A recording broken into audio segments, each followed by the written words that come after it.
What's going on, everybody? RJ Ochoa here from SB Nation's bloggingtheboys.com. Hope all is well wherever you are. We hope you're happy, safe, healthy, and that you are excited for night 2 of the 2021 NFL Draft. Rounds 2 and 3 are happening and have started. We are live, of course, here on the Blogging the Boys network, on YouTube, on Facebook, on Twitter. Started off with the mute button on, but no big deal. We're going to be here for the duration of the night. We're going to have some guests pop in and out. I appreciate those of you letting me know now that you couldn't hear me at first. Again, the mute button, a very powerful thing. This is our first stream of the night. This is for round 2. We will be having different streams throughout the night, so we'll have another one for the third round. It will be the same practice tomorrow for the third day of the draft. But here we go.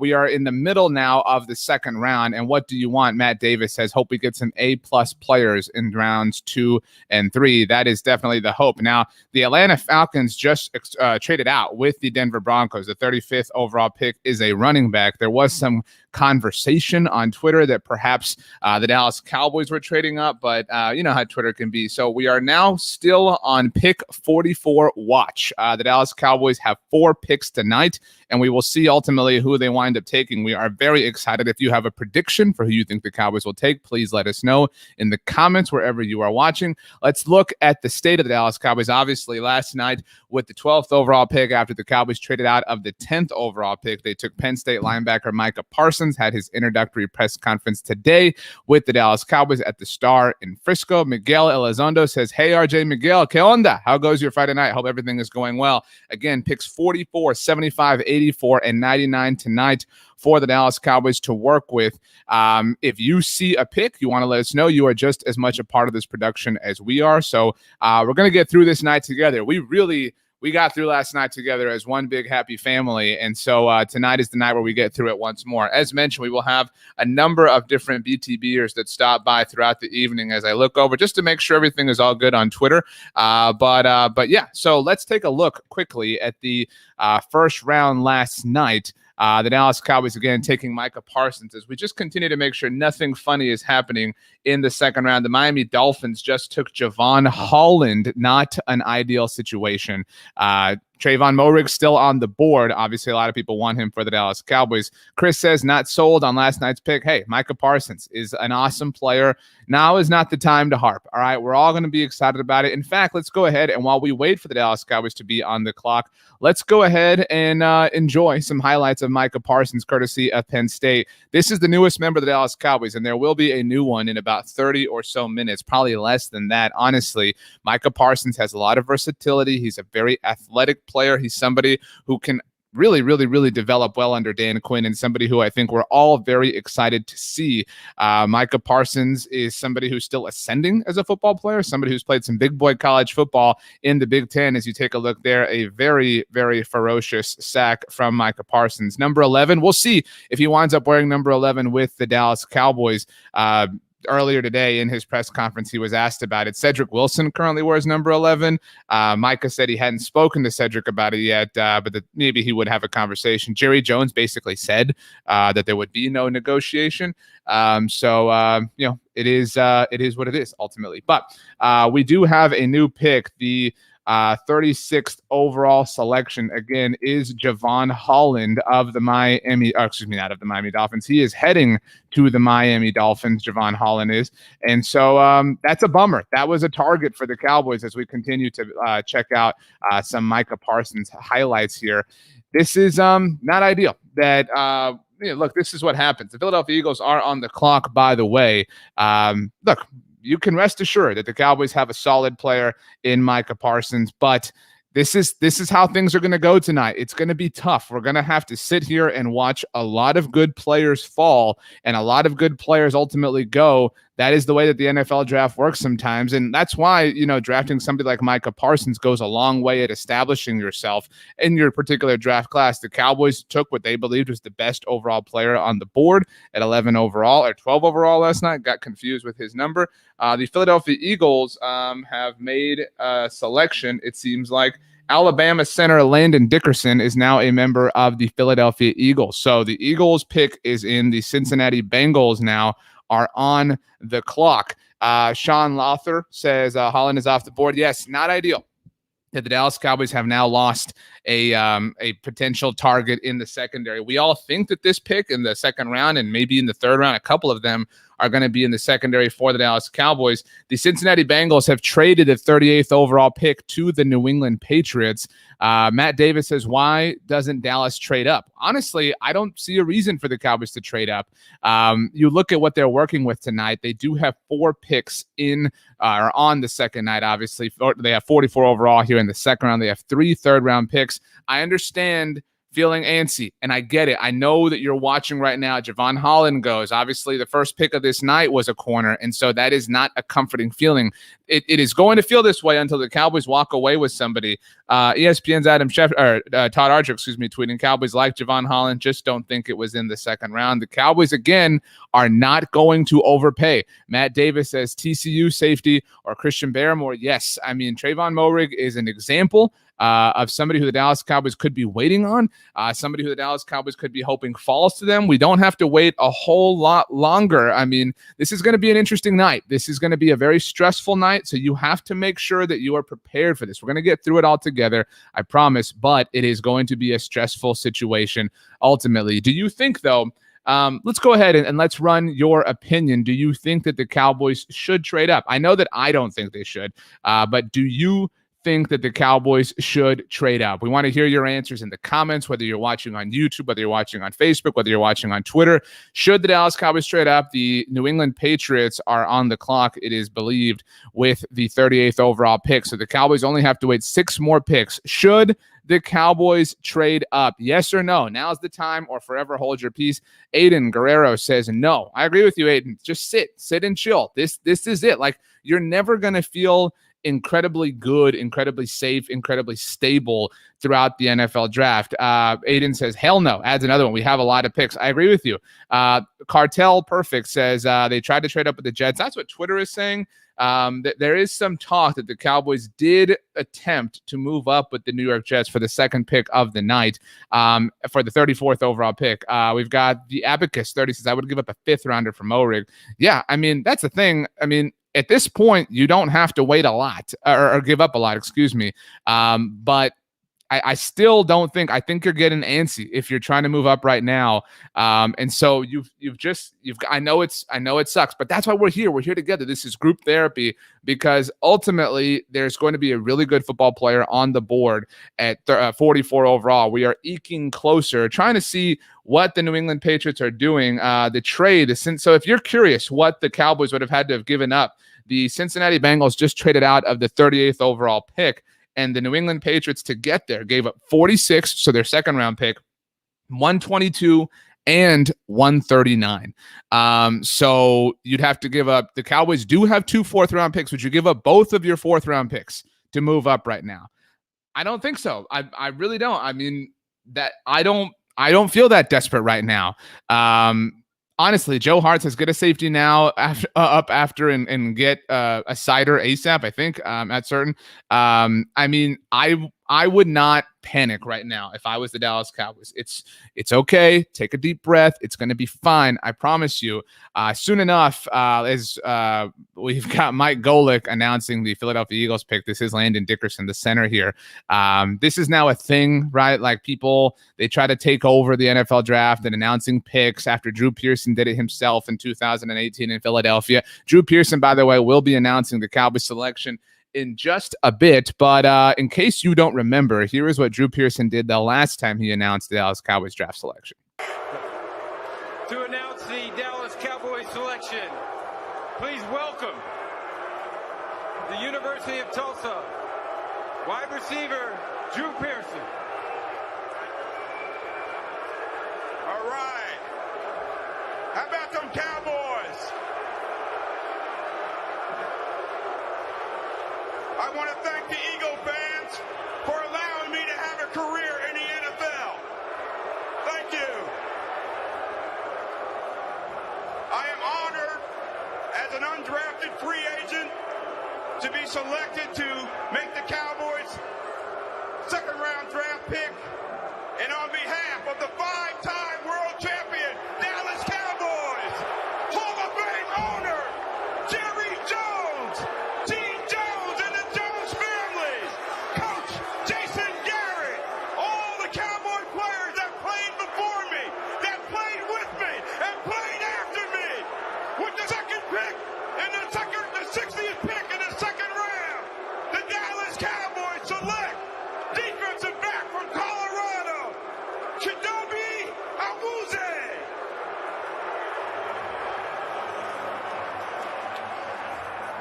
That is an all-time great pick announcement. I am standing and applauding.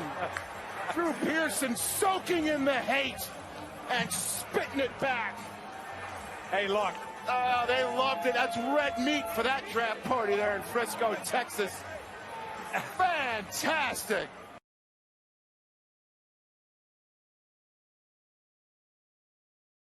A job well done by Drew Pearson, certainly. One of the better moments in NFL draft history. That pick, Chidobe Awuzie, now playing elsewhere. You will recall that Chido signed, it makes me emotional, signed with the Cincinnati Bengals in free agency this year. So we'll see what he's got up his sleeve tonight. The Chicago Bears have traded up here in the second round. Remember, the Bears traded up in the first round last night with the New York Giants. They gave up their future first-round pick in 2022 to come all the way up from 20 to 11 to take quarterback Justin Fields out of Ohio State University. That is the Ohio State University. Let's see here. Trade terms, or rather not trade terms, but the Chicago Bears at 39 are taking Tevin Jenkins, so an offensive tackle off the board here in the second round. There are still secondary players here. Let's see here. If you are a Christian Barmore fan, I apologize. The New England Patriots have selected Christian Barmore with the 38th overall selection. So he has gone to answer Eric's question. Defensive tackle option off the board for many, but there are still a lot of secondary options. Things are going to be flying. This is going to be a really fast night. We're going to be trying to keep up with everything happening. We're going to be here throughout it all. We're going to have a couple of streams. This is our round 2 stream. We're going to have a third round stream as well here on the Blog and the Boys Network, on our YouTube channel. Please subscribe to our Facebook page and on Twitter, because we know that things are happening. We're going to get through them together. So what is happening now? Christian Barmore going to the New England Patriots, who again jumped up with the Cincinnati Bengals. We talked about, Matt is upset. Matt is really upset, particularly upset. Everybody sent some T's and P's to Matt. Look, I know that this is not ideal. However, it's not the end of the world. Look, you're not going to get every player that you're in love with. That's just the reality of all this. I mean, you're not. And so losing Christian Barmore is really, a situation that is, look, you're gonna walk away. I promise you, in about 10 minutes or so, maybe not 10 minutes, in about 20 minutes, the Dallas Cowboys are going to have a player that we feel really good about. And look, honestly, if the Cowboys took Christian Barmore at 44 overall, I don't know that everybody would have been happy. I mean, like Matt Davis says, he was a first-round grade at a position we needed badly. Yes, that's true. The Cowboys really lack interior help along the defensive line. However, we talked last night when we debated, the Micah Parsons pick in retrospect, that how badly the corner position was doing. And look, I say this now, we don't even know what the Cowboys are going to do at 44 overall, but I would bet my bottom dollar, shout out to Annie, of course, that it's going to be a player in the secondary, because they really need help there. Let's see here. We now have the details of this trade for the Bears, who took an offensive lineman, Tevin Jenkins, I believe is what we said. The Panthers traded out of 39 and also sent pick 151. Chicago sent 52, 83, and 204. So the Bears are just paying heavy prices here tonight. They come up, they get their offensive lineman. But look, you lose Christian Barmore, and I get it. Again, you're upset about it. But if the Cowboys walked away from the first 44 picks of the draft with no secondary help, I think that would not be ideal. The Cowboys took the best player on their board, if you believe them, in Micah Parsons last night, and they have to stay true to that, and they ultimately still have to get a player who can help them in the secondary. David Lucas says, Moehrig, yes, Trayvon Moehrig, the safety out of TCU, is still available. If this happens, actually, I want to ask you this. If the Cowboys take Trayvon Moehrig with the 44th overall pick, we are now 5 selections away. What will you do? What will you do? Coop447 also, by the way, asks Moehrig or Asante Samuel Jr., another option. Look, we have 2 options here that are going to heavily please us as Dallas Cowboys fans. There's no denying that. And so that's why all these thoughts, and I get it, you want to trade up, but there's no reason to. This is a difficult exercise. It is an annual situation where we don't want to wait. We want now. But there are a lot of players who can still help the Cowboys in the secondary. Let's see here, making sure nothing crazy is happening. Oh, my dear. Okay, so we are now at a place. The Atlanta Falcons are on the clock, if you're watching on TV, with the 40th overall selection. Let's all hold hands. Come in for the group hug. the Atlanta Falcons have selected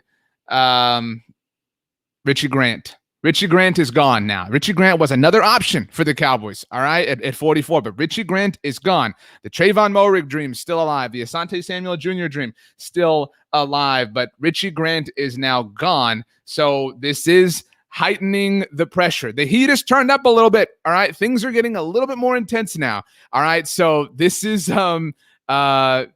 this is a little bit scary. Swaggy, how's it going? Says safeties are flying now. I think Swaggy has a Cyclops avatar, by the way. Shout out to you, Swaggy. Matt Davis says, I'm fine with Grant is gone. That's okay. Devin just coming out and saying it. We want Moehrig. Yeah, that's fine. But pick number 40 again, the Atlanta Falcons taking safety Richie Grant. So, it is. But that's, what's interesting about this is that, they chose Richie Grant over Trayvon Moehrig, and I think all of us ultimately still would prefer Moehrig.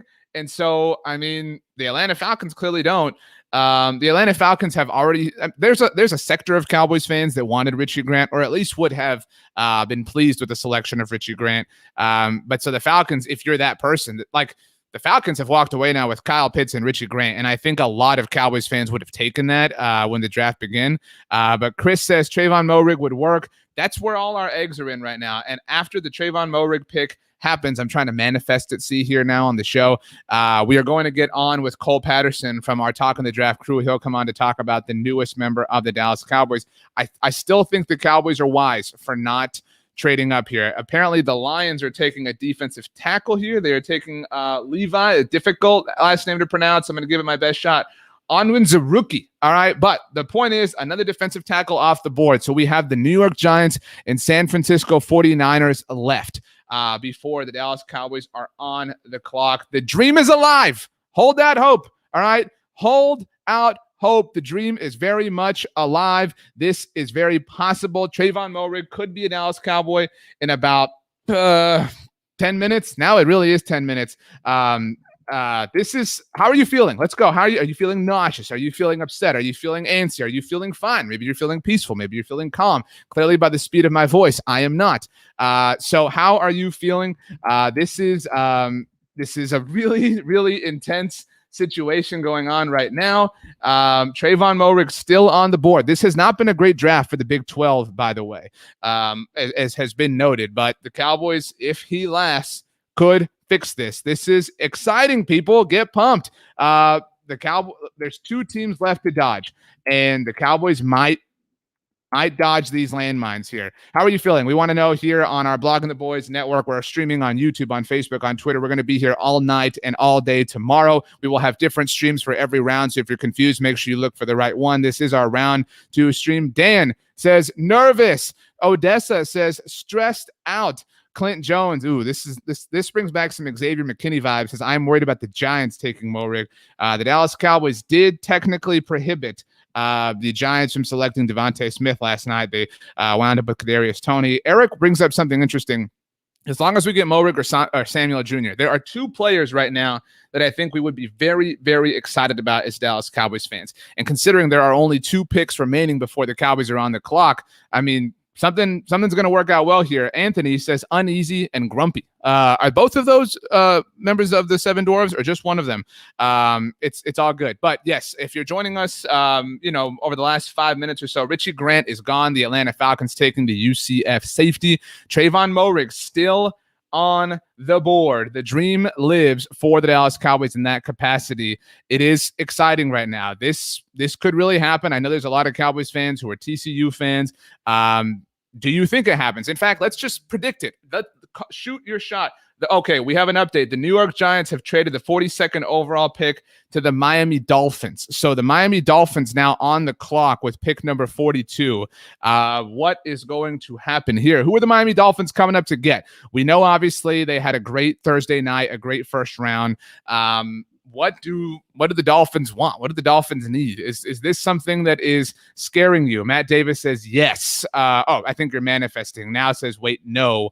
I think talking about the Miami Dolphins, this this is troublesome because everybody knows the Dallas Cowboys need help, obviously, in the secondary. And so Miami has a lot of draft capital. Matt Davis I think what we all don't want to say out loud, that secondary could be where they're coming. Christopher, do we all agree with Christopher that this Miami trade is for one of Trayvon Moehrig or Asante Samuel Jr.? I mean, it feels like it, right? Like, it feels like that's what's going to happen. Let's see. Sean, go ahead and calling a shot, saying they're coming up to get Asante Samuel Jr. I think Alex Bregman just did something great for the Houston Astros, according to Twitter, but that's a whole different thing. Still waiting. Watching Twitter. What is happening with the Miami Dolphins? I do think that this is potentially a secondary pick. I'm watching Twitter ever so closely because we need to see, what are you doing, Dolphins? Hurry up. We need to know, what are the Miami Dolphins doing with the 42nd overall pick? I had a root beer last night. Tonight's a different night. Tonight we need some energy. So making sure, we're properly caffeinated for this evening. But the Miami Dolphins on the clock. The Giants, Dave Gettleman had never traded back in the first round prior to last night. Just traded back again, this time with the Miami Dolphins, traded back last night with the Chicago Bears. So Dave Gettleman is just feeling himself, it seems. Told the whole world that he had no interest in trading back and that he didn't want to get fleeced. Now is just a trade back machine. Let's see. The Giants traded 42 to the Miami Dolphins for pick number 50 and a third rounder. That's what the Dolphins gave up. They gave up pick number 50, so their second round pick, and a third rounder. New York is stockpiling a lot of picks, which is not ideal, but at least they don't have Devontae Smith. Miami could be going offensive tackle here. That's what Devin just said here. This could be a number of different things. Twitter is just, sometimes when you need Twitter, it is not coming through for you. Hurry up. We got to know what is happening here with the Miami Dolphins. Anybody, if you see it, tell us. We are going to get through this together. Nope, nothing yet. What's going on? The Dallas Cowboys, by the way, very, very, very close to being on the clock. We know who the Detroit Lions picked. We still have a lot of options for the Dallas Cowboys, all right?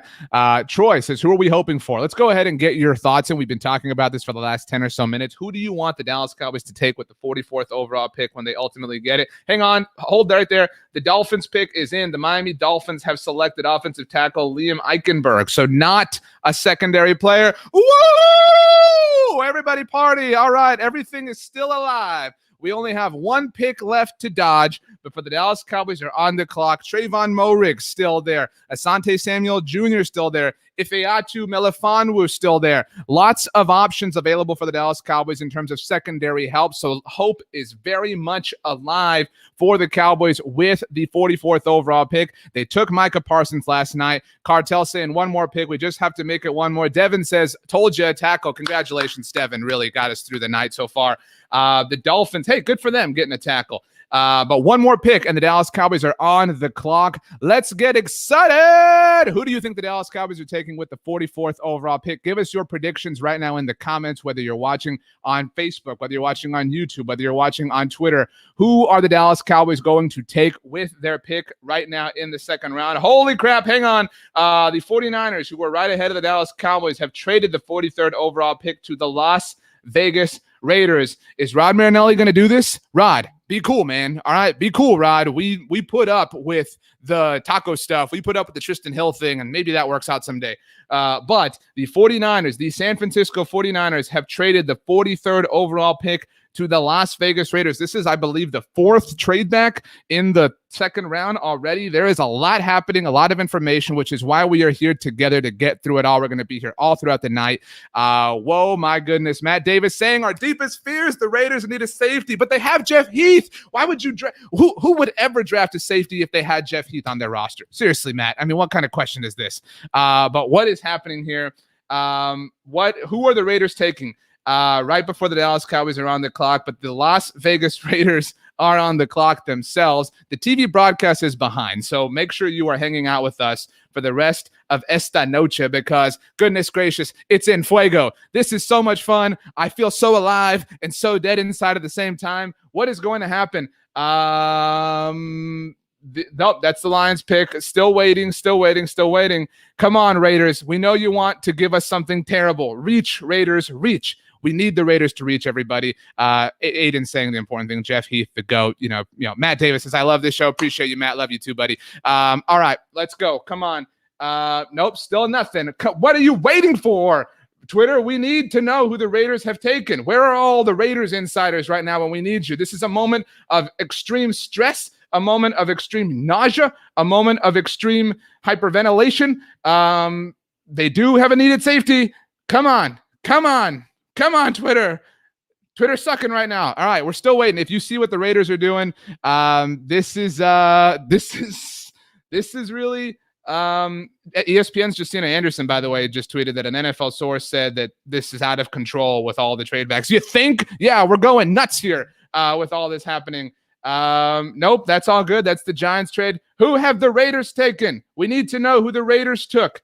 We need to know who the Raiders took. We don't care about the Giants trade, Twitter. I have 1,000 computers in this room, by the way, if it's not obvious. I'm not I don't enjoy not looking at you. It's just this is where the information is right now. So that's why I'm looking over here. I'm not proud of my profile or anything. This is just the setup that we have for the night. All right, so we're trying to make it through this evening together as one large Dallas Cowboys family. That's what we're working with, people. What are you doing, Raiders? We've been waiting for 45 minutes to know who you are drafting. This is taking forever. There is no excuse for this at this point. Nope, nothing yet so far. What is happening? The Las Vegas Raiders are taking here we go. I'm so sorry, everybody. The Las Vegas Raiders have taken TCU safety Trayvon Moehrig. That's not a joke. I really am so sorry. The Cowboys got sniped again. The Cowboys got sniped last night in the first round. The Carolina Panthers took J.C. Horn. The Denver Broncos took Patrick Surtain, and the Las Vegas Raiders just took TCU safety Trayvon Moehrig right from out underneath the Cowboys. Okay, it's okay. It's all good. We've been talking about this. We prep for this, people. We've run drills, all right? There's no reason to freak out. Yes, we were in love with the idea of Trayvon Moehrig, but Asante Samuel Jr. is still there. Ifeatu Melifonwu is still there. Azeez is still there. There are a lot of options still on the board for the Dallas Cowboys. I still don't know what the Raiders gave up in this particular draft to come up and get their guy. I hope it was worth it. Still no. Oh, here we go. The Raiders gave up, obviously, their second round pick 49 and 121. So a fourth round pick. And in exchange, they got this pick that they just used in 229. So a sixth round pick. So effectively a fourth, sixth swap. I do think that I would have done that. And I think that everybody here would have done that. Would you, yes or no, would you have swapped fourth and sixth round picks with the 49ers to get Trayvon Moehrig? I think the answer is yes. However, it's fair to say that the answer is no, because there are still a lot of players that the Cowboys really, really, really like and should like, because that's the way the NFL draft goes. We're still not at a position of panic. We're still not at a point where anything's going to be bad. Everything's going to be okay. We are waiting to see, though, who the Dallas Cowboys are going to take. The Dallas Cowboys are on the clock themselves.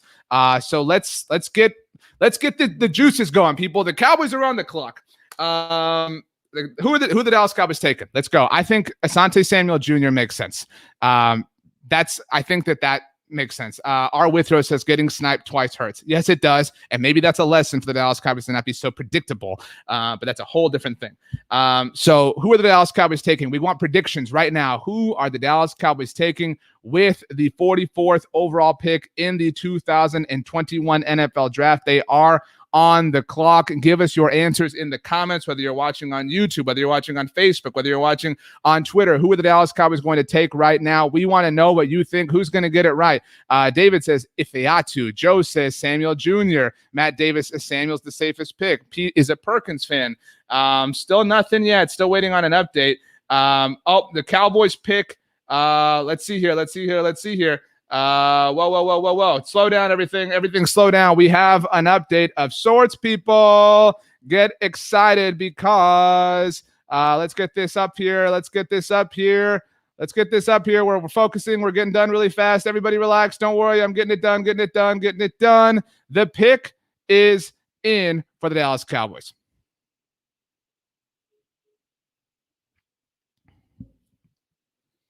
The Dallas Cowboys, with the 44th overall pick in the 2021 NFL Draft, have taken Kelvin Joseph, Kentucky corner Kelvin Joseph. That is who the Dallas Cowboys have taken with the 44th overall pick in the 2021 NFL Draft. Your thoughts, your first reactions. We want your first initial reaction in terms of who the Dallas Cowboys are taking. Again, Kentucky cornerback Kelvin Joseph is the pick. A bit of a stunner here. I'm not going to lie to you. A bit of a stunner. I think that we're expecting a lot of different things, but certainly a serviceable player. David says, okay, I like. Troy says, love it. And I think that that's what this draft is yielding in some senses. He is a solid player. There's not, again, Again, I mentioned a moment ago the Cowboys should grow to be less predictable, but they're not being predictable here. The Micah Parsons thing didn't come out of nowhere, so it wasn't like supremely shocking. The Kelvin Joseph thing, not incredibly shocking either, but wow. Let's see. Again, your reactions. We're working on getting Cole Patterson in here to discuss this with us now. Let's get Cole the message right now. Cole, we want you in here to talk about this. Kelvin Joseph, the newest member of the Dallas Cowboys. I have some questions, if I'm being honest.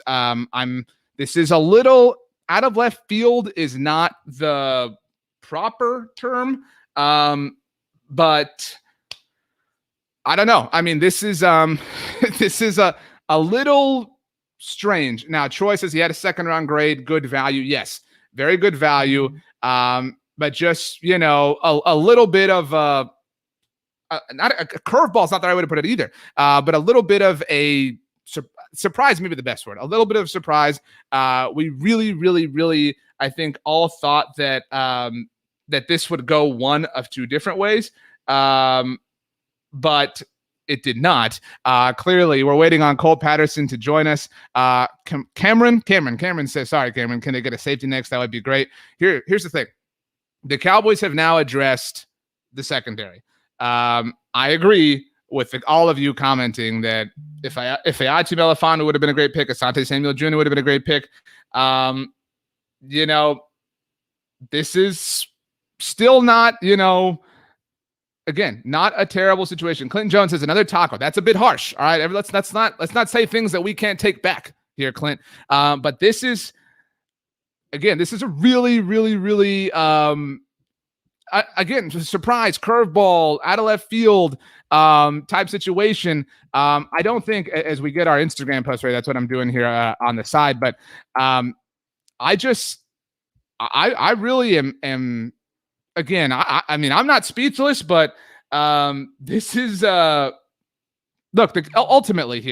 Ultimately, the Cowboys just got help for their secondary, and a fine player. Again, not the name. And I think that that's what happened last night is everybody was obsessed with particular players, with particular names, with particular whatever. And so as a result, when the Cowboys took Micah Parsons, I think people were a little bit shocked by it.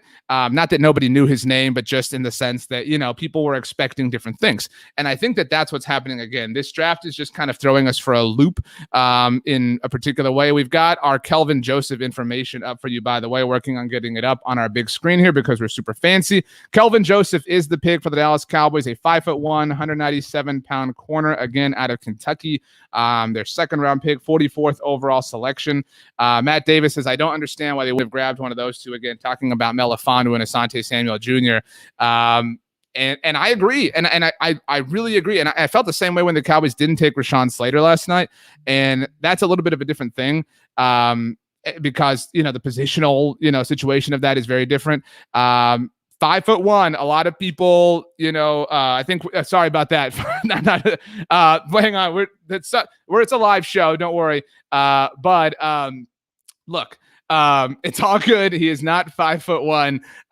It's all good. Sometimes, it is what it is. Hey, people, we're here live, not 5'1". Hey, look, this is a pick that we're having to process together. So we're working on getting our graphic updated for you as we juggle 1,000 different things. That's what happens here. This is a really wild night, obviously, and this has been a really wild 24 hours for the Dallas Cowboys overall in terms of what they have done, because they have kind of they haven't surprised us. But they have indeed, Todd Hollerman with a great comment, talking Aaron Glenn. Aaron Glenn is a great former player, not 5'1", everybody. It's all good. So ultimately, here's how I feel. I saw a comment a minute ago that said watching RJ squirm is the best part of this. It is a bit of a squirm. Like, I don't think this is not what any of us wanted, to be clear here, right? Like, none of us an hour ago were like, man, I hope the Cowboys draft Kelvin Joseph. This is not what we wanted. We were expecting something else. And I think we have to look at the psychology of the situation. And that's, I'm not trying to get like too deep on you, but last night, I think something that happened, as Cole Patterson is set to join us, is we were all stunned and shocked by the fact that that J.C. Horn and Patrick Surtain had gone right before the Dallas Cowboys picked. And that was a really, really, really abrupt way to kind of start the Micah Parsons era for the Dallas Cowboys. And I think that a similar thing is happening here in the fact that Trayvon Moehrig went literally right before this pick. Cole Patterson, how goes it, my dude? Hope your night is going well. We are now, everyone is freaking out. Cole Patterson, 1/3 of our Talking the Draft crew here at Blogging the Boys. Cole, your initial thoughts on the Kelvin Joseph pick. And everybody, the graphic is all good here. He is 5'11", not 5'1". That was our bad. Cole, that would have been bad. It would be pretty bad if he was 5'1" and we drafted him in the second round. But no, part of me, I guess a lot of me was hoping for Trayvon Moehrig. We almost got there. As you kind of mentioned, it was kind of the same story in the first round. One pick away for one of the guys you really wanted. But yeah, Kelvin Joseph, he's a guy, he's really long. He matched up really well with some of the top receivers in the SEC. He started his career at LSU before transferring over to Kentucky. And yeah, he just came on really strong when he was in Lexington playing for the Wildcats. One of his best games actually occurred to a guy that's going to be in the division, Devontae Smith. He matched up really well against Devontae Smith, used his size to his advantage. And I think that was one of the biggest games that really, got him onto the national scene as far as the draft goes. I think this is a really good pick. Obviously, I really would have liked Moehrig. Grant was another guy, but I don't think you can be mad at all with Kelvin Joseph in the second round. So, Cole, let's talk about Kelvin's strengths. You mentioned, obviously, the game against Devontae Smith. The Cowboys' cornerback room is how much better now, right now, this second, after this pick? I think I don't want to be exaggerate too much, but it has to be a lot better than what you were looking at going into the day, just for the fact that you really didn't know who was going to be starting in week one. Really outside of Trevon Diggs, there's going to be a battle with Anthony Brown and Jordan Lewis in that slot role. But you don't know if you want to rely on either one of those guys to be starting on the boundary. So just from that standpoint, I think it has to be a lot better. Probably not as great as it would have been if we got Surtain or J.C. Horn in the first round, or even Greg Newsome, somebody like that. But I think he's a guy that can come right in and compete for some snaps. Like I said, he was a guy that played at two different programs in the SEC. And he's a guy that, he had some first round hype at some point in the pre-draft process. His teammate Jamin Davis went in the first round of Washington, obviously, but some people thought he could have snuck in as well. So I think it was very important for them to get a guy that they can rely on to play some meaningful snaps in year one. So, Cole, I think that the sticker shock of this is what people are dealing with right now. And I think that you play football at Kentucky and you're not exactly a household name.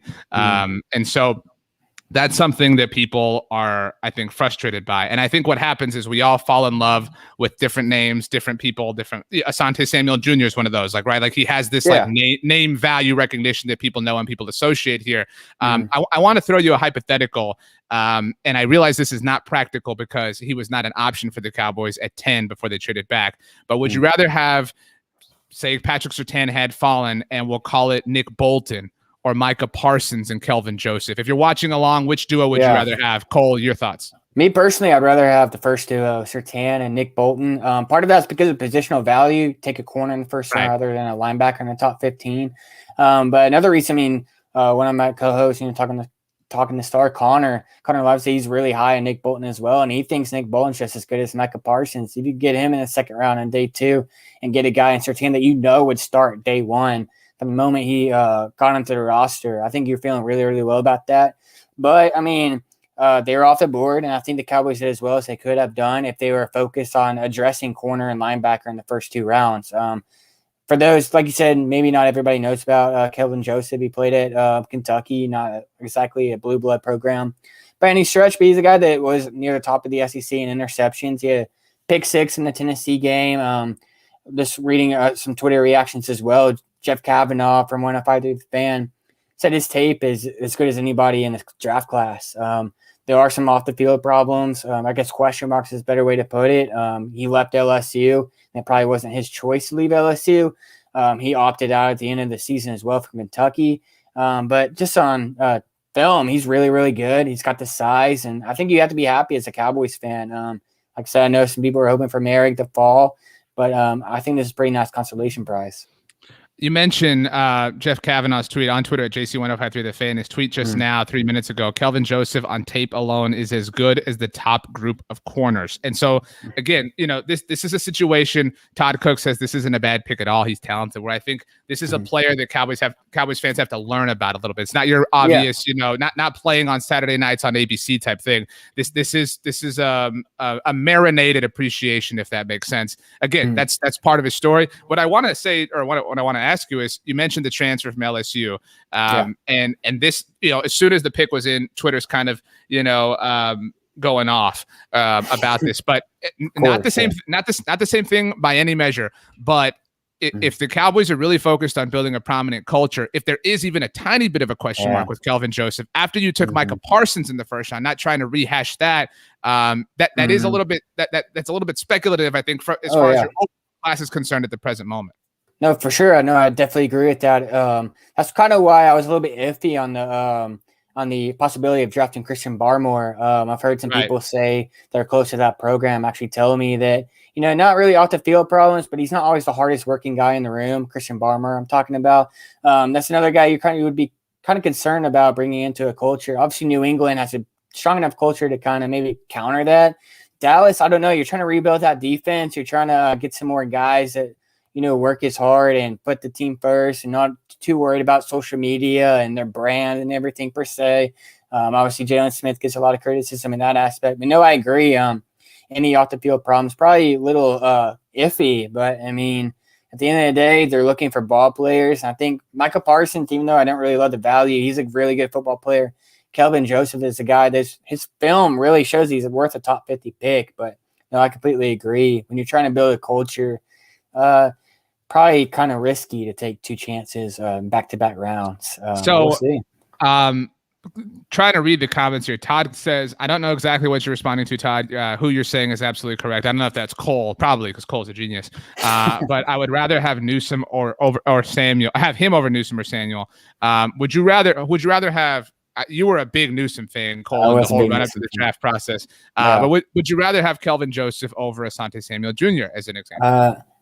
Yes, for the Cowboys, just because Asante Samuel Jr. is a smaller guy. I really like him as well, but Cowboys probably would have had him in the slot and move Anthony Brown to the boundary, which is something that's pretty concerning, honestly.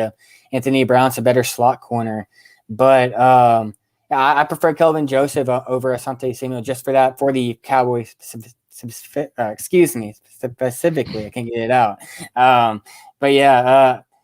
I don't know about Newsome, though. I was a big Newsome guy. He does have some injury problems, but I like Kelvin Joseph. DallasCowboys.com's Dave Hellman tweeting right now, Kelvin Joseph is a first-round talent, and I think the red flags, I'm curious if you agree with this, Cole, are more about focus than who he is as a person. So, again, very different situation than Micah Parsons and what happened. I do want to – I've lost the tweet now in the the speed of the night. But I saw Marcus Mosher had a tweet. This is a bit of an exaggerated point, but Jason Garrett's gone. This was his tweet. Now time to bring in the bad dudes. And I don't agree with that, like, conceptually, but these do feel like 2 picks that maybe, and I know that the Cowboys did some things in Jason Garrett's era that were, quote unquote suspect, but these do kind of feel like 2 picks that maybe wouldn't have happened 2 years ago. Yeah. No, I agree. They kind of did want some clean guys in the Jason Garrett area. Maybe they're willing to take more chances with Mike McCarthy in charge, a new regime and everything like that. Obviously, completely different situation, but we always talked about how J.C. Horn had some dog in him, how on the field he was going to get up in your grill and all that. And Kelvin Joseph has some of that to him as well. I think they are looking for some dogs on that defense. They don't really have any guys like that outside of Tank, really, maybe Trevon Diggs as well. But yeah, I mean, it's kind of hard to disagree with that when you look at their first 2 picks in this year's draft. This is overall the class is now we have a class right now. We have a couple of players to look at. And when you look at the class as a whole right now, and we still have 3 picks to go tonight, potentially, we'll see if the Cowboys get antsy and move one way. How would you grade the class? And if you're watching, how would you grade the class overall, the selections of Micah Parsons and Kelvin Joseph? I do think that you could have made, I know we all made the argument prior to the draft beginning, that corner and linebacker were arguably the 2 weakest positions on the team from an overall depth standpoint. You could certainly throw a tackle in that mix, and the Cowboys have addressed both of those. Micah Parsons as a top, potentially generational talent, and Kelvin Joseph as a potential first-round talent. And when you're drafting, 44 is not super high, but when you're up near the top, you do want to hope that you get a first-round talent that fell for one reason or another, which in Kelvin's case may have been the focus issues at LSU. Yeah, I think I would give the 2 picks like a B-. It's kind of hard just because, again, the positional value of Parsons, he can very well turn out to be a great player, but there are some off-the-field question marks as well. Kelvin Joseph, he's a good player, but there's some off-the-field question marks there as well. And you're kind of hoping for Merrick or Grant to fall to you. Right. So, I mean, it's kind of hard to give it anything higher than a B in that range. I'll say a B- because it's not the end of the world by any stretch of the imagination. You're getting 2 really good prospects that can step right in and help this defense. Certainly change the tone of this defense, be a little bit more aggressive on the football field.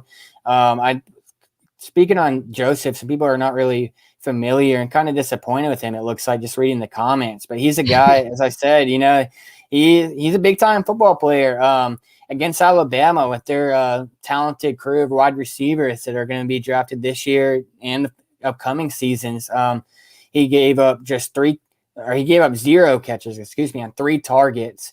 He intercepted a pass and had 2 pass deflections as well.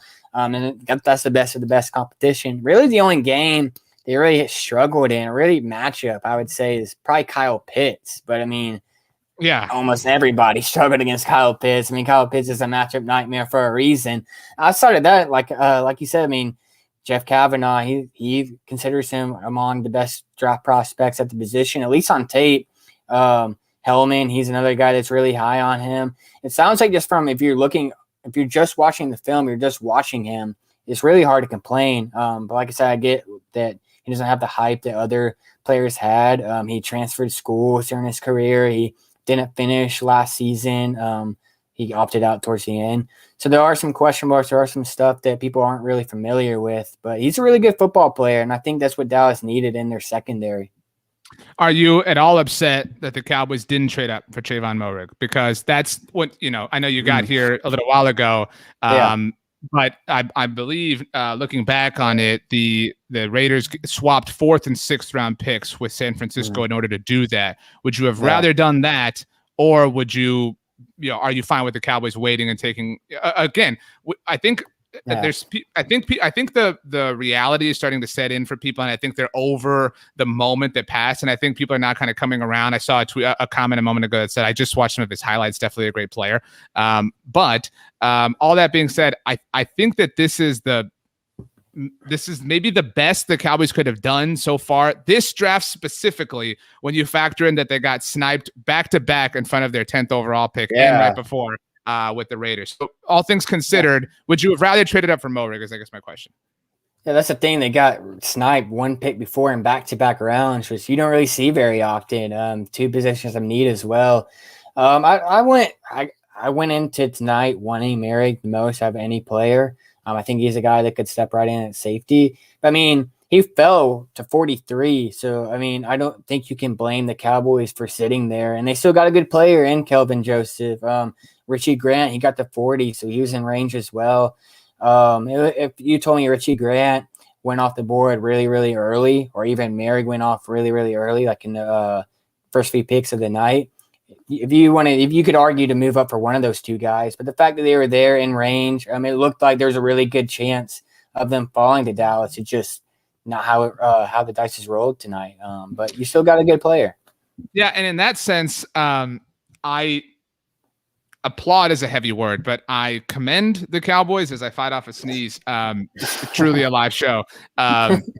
For not panicking. They didn't panic when they got sniped in the first round. They didn't panic here. They still walked away with players who they're big fans of, and who certainly a lot of people are big fans of. So ultimately, I think what's there to be upset about if you're considered like they've reacted well, which is a hard thing to do in the middle of a draft. Yeah, I mean, people are going to complain regardless of what happens. I think they're off to a solid start in the draft, first 2 rounds. Obviously, it's hard to give it anything higher than a B because you missed out on Sertan Horn, because you missed out on a safety, stuff like that. But I do think it's a solid draft. They have some areas that can address in the 3rd round. Remember, they have 3 third-round picks, so they have a lot of darts to throw tonight, which is really exciting. They can address different positions. I'll look for them to address the secondary again, maybe double up a corner, possibly take a safety. Defensive tackle is another area where I would like for them to look at as well. Perhaps Marvin Wilson or Lee McNeil. Dalton Harris guys there in the 3rd round. Afitu Melifonwu is another possible target in the 3rd round at corner. He's another lengthy guy that can really shore up that secondary.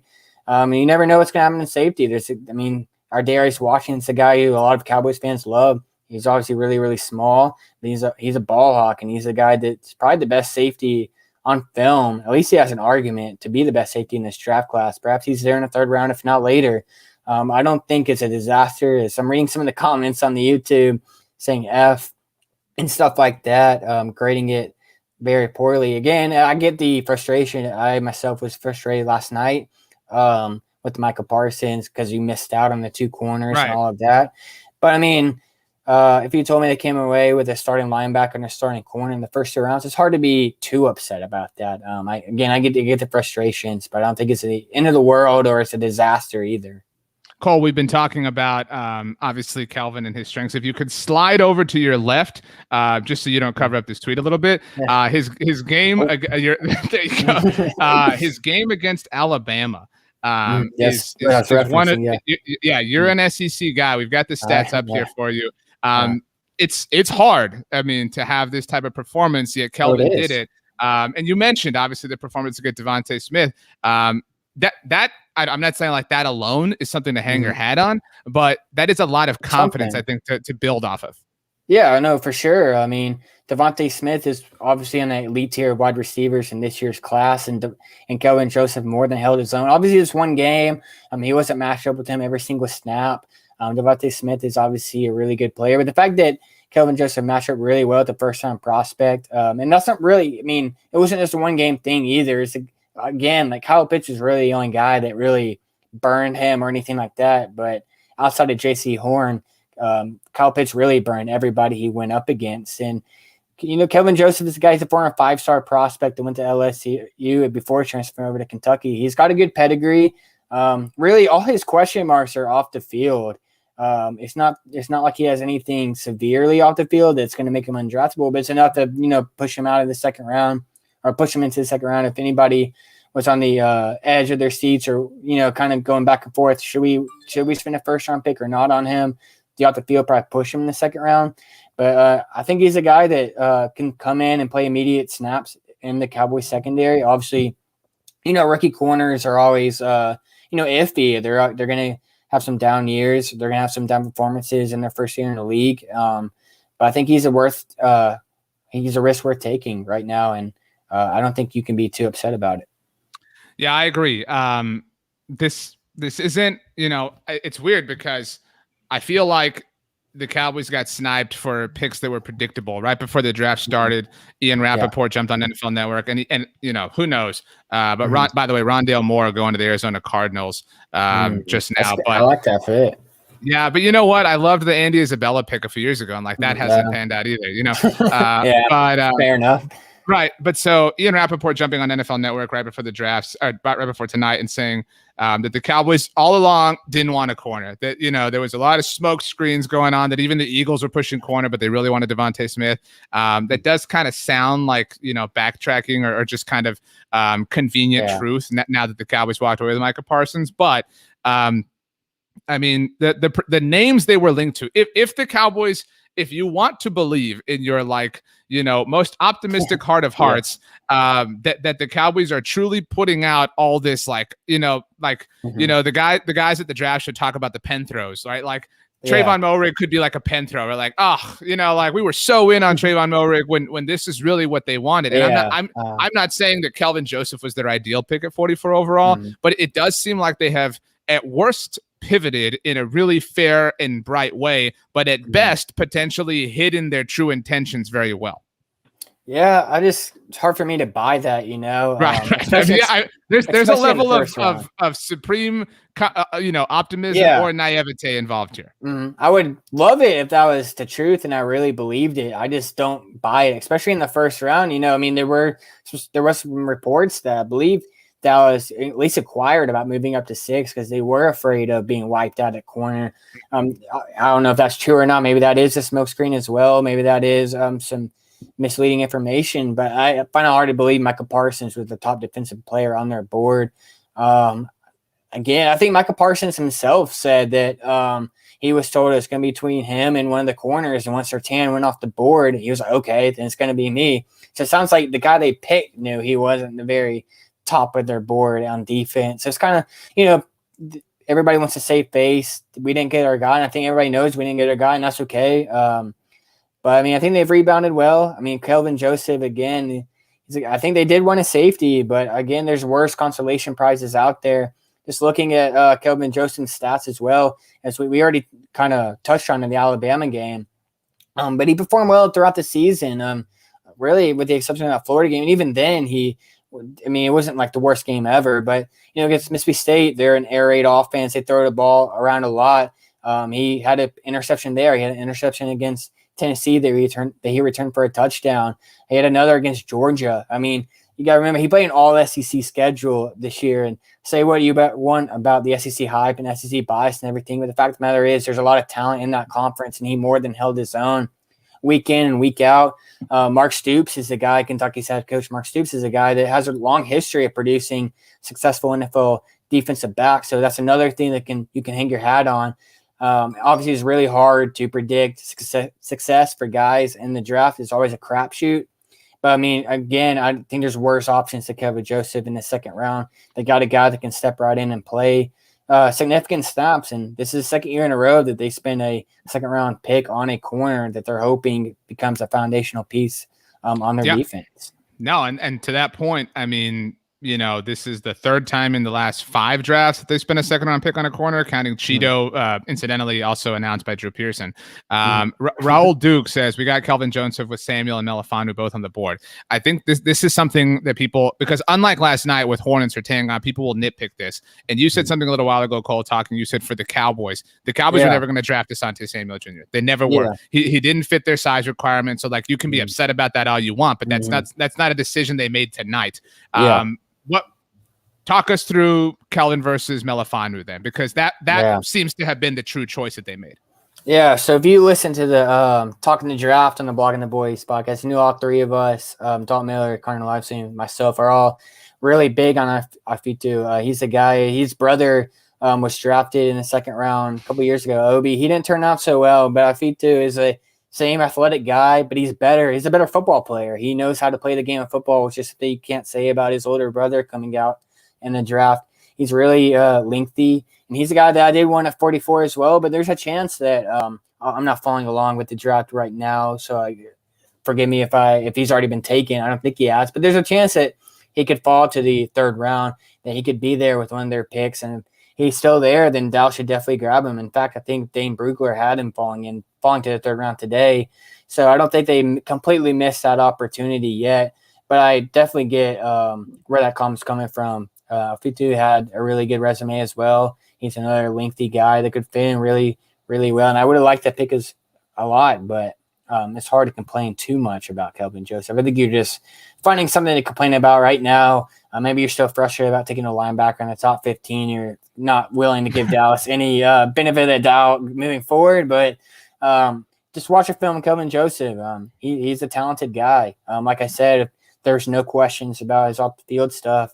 Again, kind of David Hellman said, He's very close to the LSU program, as we all know.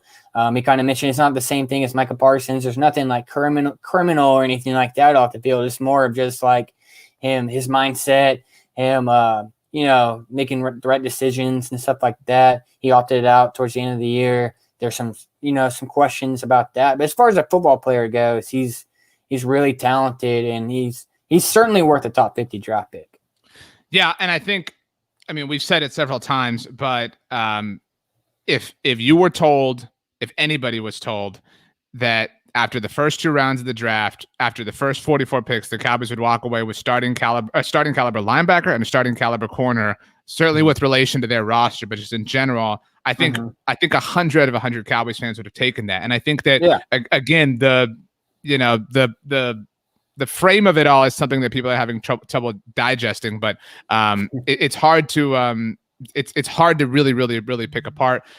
Cole, it's been wonderful having you here. What are your final thoughts? What do you want to see the Cowboys do in the 3rd round with their 3 picks? I think they have to get a defensive tackle first and foremost. If you're going to spend a premium pick on a linebacker, you have to help him out with some guys in the middle. Marvin Wilson is a guy that I really like, and there's a really good chance he's there in the 3rd round. He had a down year with some injuries this past season, but as a freshman and a sophomore, he dominated for Florida State and was among the elite players in the country. If you can get that kind of player in the 3rd round, I think you're really happy. I would also like for them to get a safety and probably double dip at corner. If Ofitu falls down to the third round, somebody like that, maybe Bobby Bell's guy out of Stanford. If he falls to the 3rd round, that's another guy you can target. So there's some players. Again, you have 3 third-round picks to play with. You have more than enough draft capital to shore up this defense, add some more talent. And I don't think all hope is lost, as maybe some of you all think after the first 2 picks. I think as you mentioned, I mean, you have 2 guys that could potentially be opening week starters. I think you have to be pretty pleased with that, even if they're not the 2 guys that you had circled going into this week. Cole, my absolute last question for you. The New York Giants just took Azeez Ojulari. They took Kadarius Toney in the 1st round. I think the Giants are winning the draft in the NFC East so far, especially with when you add that on top of the future draft capital they've acquired. Yeah, there's some injury concerns for Azeez. I think that's why he was still on the board. But he was the guy that was often mocked to the Giants throughout the draft process. Just like him and Jalen Phillips was a guy. Were 2 players that, were commonly picked. Everybody knew Joe Judge wanted an edge rusher. So giving them that value is tremendous for them. It sucks to say as a Cowboys fan, but that's tremendous value for them. They got that 1st-round pick in the Bears trade as well. So it's really hard to disagree with that. As long as it's not Philadelphia, I guess. I mean, it's okay. I guess we can live with it. But, yeah, I mean, hopefully Dallas wins the 3rd round.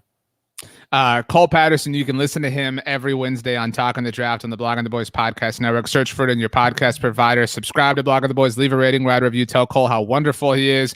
Tell Cole how amazing he is. You can read him and see all of his work at A to Z Sports Dallas. Cole, have a great rest of the draft. Maybe we'll talk to you tomorrow. We appreciate you stopping by and talking us off the ledge. I put myself in that category too. That's what I'm here for. I'm here to calm the storm, make sure everybody's okay. And again, we got 3 third-round picks to play with. So I think we're in for an exciting night. Exactly. Cole, thanks so much for joining us, man. Have a great rest of your night. All right. You too, RJ. See you. All right, so thank you to Cole Patterson for joining us. We do have Bobby Belt from NFL Network on the way to join us as well. We have a lot going on throughout the draft. I can take these headphones off. I made this mistake last night here at the Blogging the Boys. Throughout our productions, we're streaming throughout the entire draft. We will have different streams, just if you're curious for technical reasons. We'll have different streams for every single round.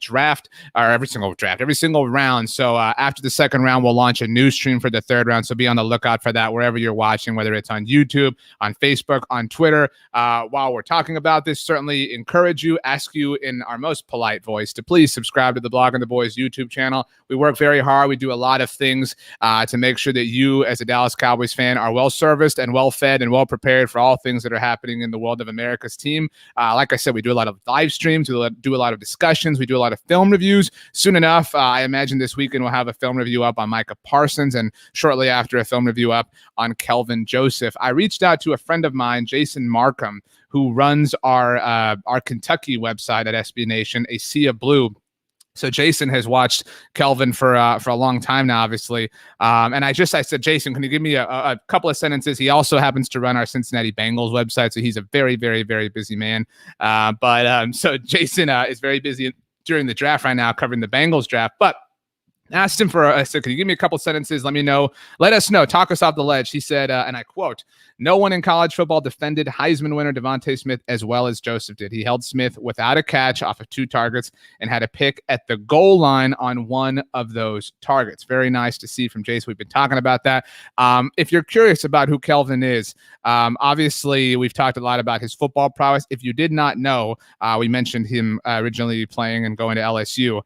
Born and raised in Baton Rouge, Louisiana, and he is a music artist. All right, I mean, we're talking Cole Beasley-ish here.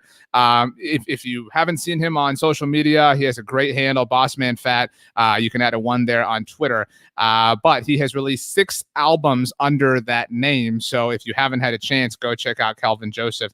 Obviously, he did play the 1 season at LSU before heading on over to Kentucky. 4 interceptions off of 9 starts for the Wildcats. Certainly a lot to like there, and a lot to feel optimistic about. I do think that things have settled down. I think that the initial wave of the moment has kind of gone away.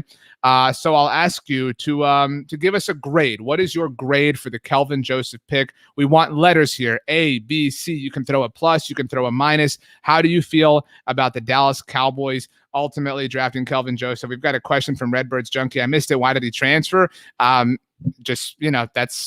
That's the way things go sometimes in the world of college football, which is a question, right? That is the quote unquote character concern when it comes to Kelvin.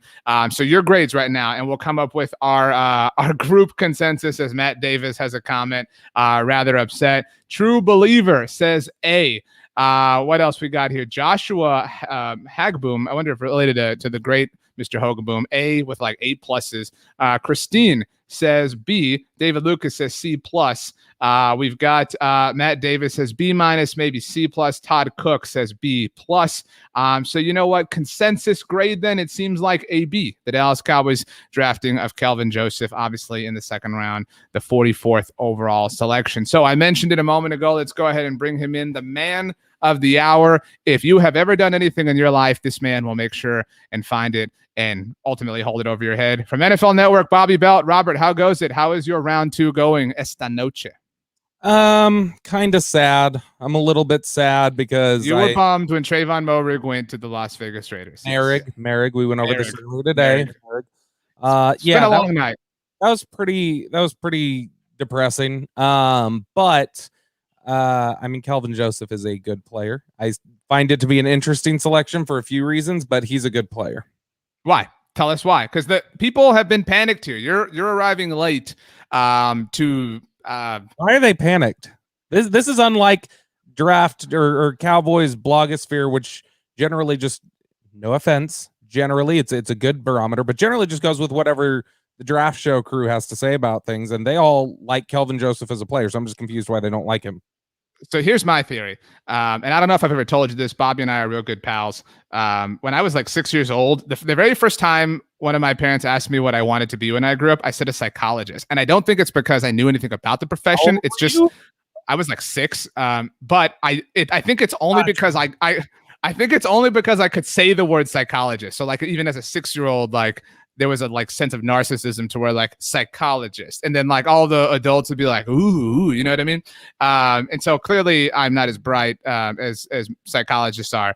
But so that being said, if I apply, a level of psychology here, I think what has happened here, and this has happened obviously with both picks so far, as we put the Cowboys full draft class to date on the screen here for you.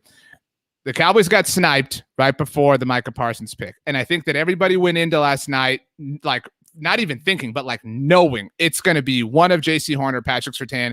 And I've made my peace that I'm happy with either. And so when that rug got pulled out from them, they said, oh my gosh, what is happening here? Blah, blah, blah, et cetera, et cetera. And you mentioned, people kind of following the tempo of Cowboys Twitter, certainly Cowboys draft Twitter. Micah Parsons not a popular player in that sphere.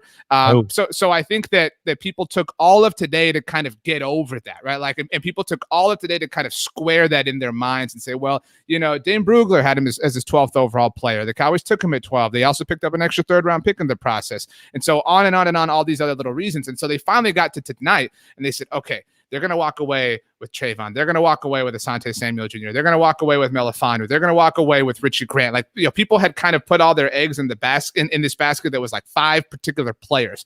And so I think that this was just so random. And the fact that Trayvon was taken directly before them again, I mean, it's not even an old wound. Like, it's a fresh wound that Vegas just showed up and like danced on. And so I think that that's where the level of anxiety, the level of miffedness is coming from. Fair. I think it was unrealistic to ever think Asante Samuel was going to be a Cowboy. I think it was unrealistic to think Richie Grant was going to be a Cowboy. I think it was unrealistic to think, and it almost happened, but still, I think at the beginning of the day, it was unrealistic to think Trayvon Merrick would fall. And so the only player there who kind of, I think, would be a legitimate thought if the fan base was looking at that would have been Melifonwu. And at the end of the day, I think they did just like Kelvin Joseph more. I think they were saying it on the draft show that on talent alone, take medicals out of it, any off the field concerns, anything else, on talent alone, Kelvin Joseph and Micah Parsons are probably top 15 to 20 players in this draft. Say it again. Say it again in English and in Spanish. I don't speak Spanish, neither do you, as we've talked about before. But I both top 15 to 20 players. By the way, the Browns just took JOK for anybody who hasn't seen it yet. So I want to say this. I hesitate to say this because I think people are going to take me too much as gospel because it'll feed into their potential negativity. But I am just going to say, I find it interesting that a defense that seemed to struggle, at least in part, because of culture issues. That's a fair point.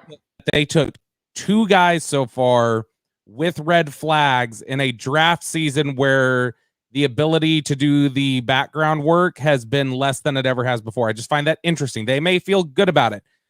As players, they're really talented. I just find it interesting that they felt comfortable enough to go 2 potential red flag players back to back. Matt brings this point up on our comment section watching on Facebook. And that's a fair point. So say let's play a game. And I don't mean that as the Joker in The Dark Knight. Bobby's never seen The Dark Knight, by the way, for everybody watching. Yes, I have. But he's also never seen The Office. So we can end this interview right now. So this is an interview. This is 2 bros. This is just 2 dudes talking. I am the expert. You okay? That's a good point. Okay. So say that you, Bobby, are drafting where the Cowboys did, and we'll factor in the trade back to 12. And you're considering even the most mild form of character concerns. And to be clear, Kelvin not in the same camp as Micah Parsons in that capacity, but still, has the concerns for different reasons. Right. So if they're off your board for those reasons, Christopher Summers says I would pass on those players. Who are the 2 picks for you then? At those exact spots, who are the 2 picks for you? Rashawn Slater at 12. Okay. That's the most obvious answer. Okay. And then tonight? Either Ifeatu Melifonwu or Paulson Adebo. Would you feel better about one of those potential tandems than what the Cowboys have right now? I don't know. It's tough because on talent, no. I mean, Slater, right, I think is just as good as Parsons. And the character thing, it's just you don't know. There are some people who would have flagged Dak for character coming out. Right, it's fair point. And Tyrann Mathieu was one of the most. Oh, that's a real big red flag guy potentially. And Matthews had a really solid career and has been a leader in locker rooms. And so you can't always go with that. And to be fair, I think there have been guys in the past who have been considered, A+ character guys, and then they have something happen during the league. So you can't just go off all this. We could go 3 years down the road, and Micah Parsons and Kelvin Joseph can be model citizens and captains on this team, and it's all good. I think I would prefer that combo, though, Slater and Melifonwu over Parsons and Joseph, just barely. just because I think that, man, I want to be careful about what I say here. I think that when it comes to Kelvin Joseph, and again, I know you're sitting up here. When it comes to Kelvin Joseph, and he's a nice guy. I've talked to him. He's always been nice. I've talked to him. I would talk to him. Okay. It's important that I say I've talked to him and I've gotten to, be around him. Sure. I would just, and he could be a good player this way. This is not a damning thing all the time, but I would say he's probably the most brand aware prospect I've ever been around. More than what you just see on Instagram. That was just my feeling. I remember Boss man fat. I just remember telling he strikes me as, again, different. I don't think you can compare these two totally, but he strikes me as similar to Jalen in his awareness of his off the field brand. So to be clear, Bob, because that, like, I know you said you were careful about what you're saying. It as best as I can because Right. He's a good player and he is a nice guy. And I'm just saying that was my initial impression, is very aware of his brand. That's not a bad thing, to be clear, right? Like it's not a bad thing. I think it has become a bad thing for Jalen, and it's become a thing that people pick at. But it's because it blends into, you mentioned off the field, it blends onto the field with Jalen, right? Like that's what it is. It's like, what's like the motivation is to swipe, right? Like that's the motivation isn't like to have success, as a football player. It's to swipe, it's to handle the brand, whatever the case may be. So I want to go back. I want to backtrack for you, in case you're already regretting having said that. But I don't regret it. I would say it. I'm not saying that in a damning way. Again, I think I think you could argue Aaron Rodgers is a very brand aware player, and he's arguably one of the 5 best quarterbacks of all time. And I think anybody would take him on their team. So I'm not saying this can be an indictment. Wow, I just think Bobby would rather have Aaron Rodgers than Dak Prescott. Just said it. Literally his exact words. Would not actually. But I'm saying that it is something that is it's not just the music. There's a lot going on there that he wants to establish a brand, and it's with good motivations. He wants to provide for his family, for future generations, but it is a hyper awareness that I know some teams wondered how much is the focus on football, and ultimately he was somewhat run out of LSU. That's not easy to do all the time, and ended out kind of walking away before the season was finished in Kentucky. And so, I mean, there's some questions there. And I think I find it interesting that this is the direction the Cowboys have chosen to go. These are 2 really talented players and they could be home run picks. I just find it. So this feels very similar, in overall packaging to 2015. I don't know if you would agree with that. The start of that, right? Because it's okay. You got remember you got 3 first-round picks draft, right? Because you got Byron Jones, you got Randy Gregory, who fell obviously for testing positive for marijuana at the combine, and then you landed Lyle Collins in free agency. A very unique situation, not something that's happening here, obviously, but it feels akin to that, right? Or akin to, if you want to even say 2016, you got 2 first-rounders, right? Like that's my concern, is that the Cowboys continue. Because this is a roll of the dice, however you want to phrase, maybe it ends up paying out. Maybe it's not like an incredibly risky roll, but the Cowboys continue to bet their 2nd round pick, right? Like this is not a pick to bet. This is not a time to roll the dice. This is a time for super high floor, no questions at all, establish as much known quantities or qualities as possible. And this is a pick that doesn't necessarily jive with that. And to your point, that this is a point in any year, any draft, any team, let alone, as you mentioned when you first showed up here, this is Bobby Belt, by the way, from NFL Network, troll extraordinaire. And if you guys have you ever watched You, if you're watching us, Bobby's the guy in a non criminal way. I'm like, there's 2 pathways that guy could have taken in life. He could have been me, or he ended up being him. Right. So, but that's who you are. No pun intended. Anyway, coming off the season the Cowboys are coming off of, where they were plagued by, I don't even want to say, it's because it's not true. I don't want to say character issues, but lack of leadership, right? The week after Dak Prescott gets hurt, reports of, internal strife between defensive players and the coaching staff. And granted, the coordinator there has changed, obviously. But this, and maybe they really truly believe in Dan Quinn that much, right? Like maybe that's the case. And like Bobby, to be clear here, is not trying to trash the pick. He's just pointing out that the Cowboys have gone down an interesting path here that I don't think anybody would have predicted, 28 hours ago. I think that it is completely possible that you can look back on this draft and people could say that Kelvin Joseph was the best corner in the draft and Micah Parsons was the best linebacker in the draft. I think that's completely possible. And I actually don't have any issues really with the Parsons pick. I'm just a little miffed, I guess, at the line of thinking on taking two character guys again, or two character question guys. Again, they have to feel good about it. I wonder where they checked how they checked those boxes. And I'll be interested to see if we see anything else. It makes me wonder if there's a little bit of a pattern here that they just are going, let's find some guys who have been devalued by others who we think really highly of. I'll be interested to see if they check more boxes down the line.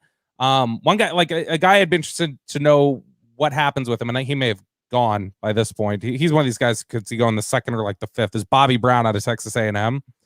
And Bobby Brown's, again, one of these guys who are people like, what's the motivation? Does he totally love football? And I interviewed him a couple weeks back, and for my say, I think he does. I think he has answered those questions. His mom got really sick before his last year at A&M. She actually has cancer. She's very, very sick. And Bobby, I think it refocused him and made him realize, like, okay, I have been these things. I haven't been totally focused. I have not been reaching my potential. It's time to lock in.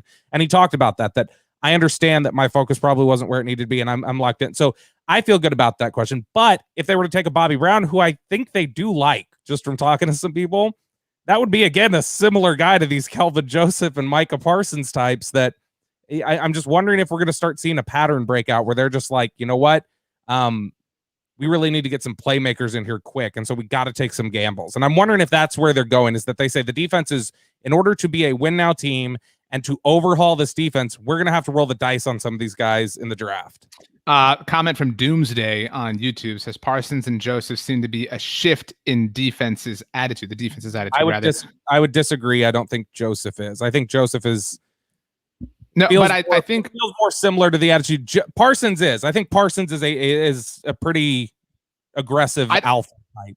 But I don't. I mean, and not to speak for Doomsday, Whoopity Scoop says, "Hell yeah, Doomsday! Cowboys are lacking." I think those are dog emojis. Say Whoopity Scoop for us, Bobby. Whoopity Scoop. Thank you. I think, again, not to speak for Doomsday, but I think that the idea behind that comment is, to your point, like, okay, we're not laying up anymore, right? Like I know you don't play golf, but we're going for the green. We're going in two, right? Like, because I thought that was a Jason Garrett term. I didn't know that was a golf. Right, but like, like we have played it safe. And again, like that makes it sound like they're just living on the edge here, but these are things. Look at that fresh haircut. Bobby looks great. Yes, I know. My head. You see how tight that hat was? It's just driving me nuts. I had to take it off. So like, I mean, what might have been deterrence, let's call them that, in years before, and I don't want to put all that on Jason Garrett, because there may have just been a philosophical change overall with Will McClay, with the Joneses, whatever. This does feel like that. Again, not a 180-degree switch, but like a little rotation. Like if you have like an automatic timer for a lamp in your house, like when daylight savings time comes and you have to go adjust it so that it works with the new time when the sun sets and stuff like that. Like that's what they kind of that's how I took the comment.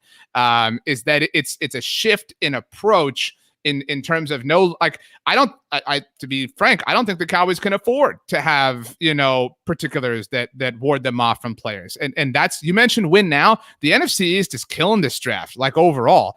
And this has been a division that they should have run for a long time. I mean, the fact, like 2017 Philadelphia, fine, but they should have dominated it in 2019 and they played down to things. They should have dominated it last year. I mean, they should have won this thing 3 years in a row, and they wasted a lot of time in that process.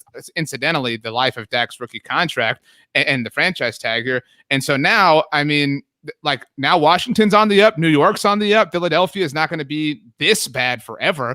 And so I think it's a change in that capacity. Who was the best team in the NFC East to you on Monday? Dallas.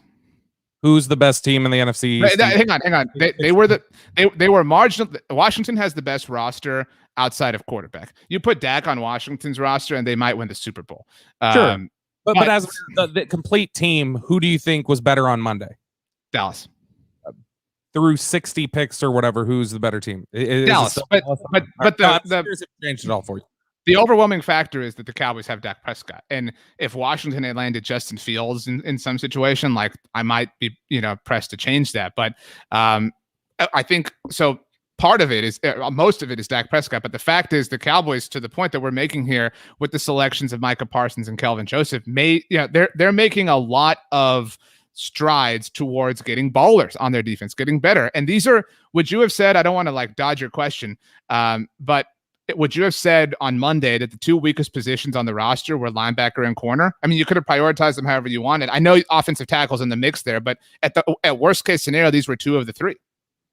Yeah, I mean, I think linebacker is just a little bit because they have so much money tied up there right now that it's, even though it's a talent deficit, I don't know that there's playing time available due to the money that they have tied up. So in terms of talent, yeah, you could probably say, you might say safety, linebacker and safety, but it's between safety and corner there.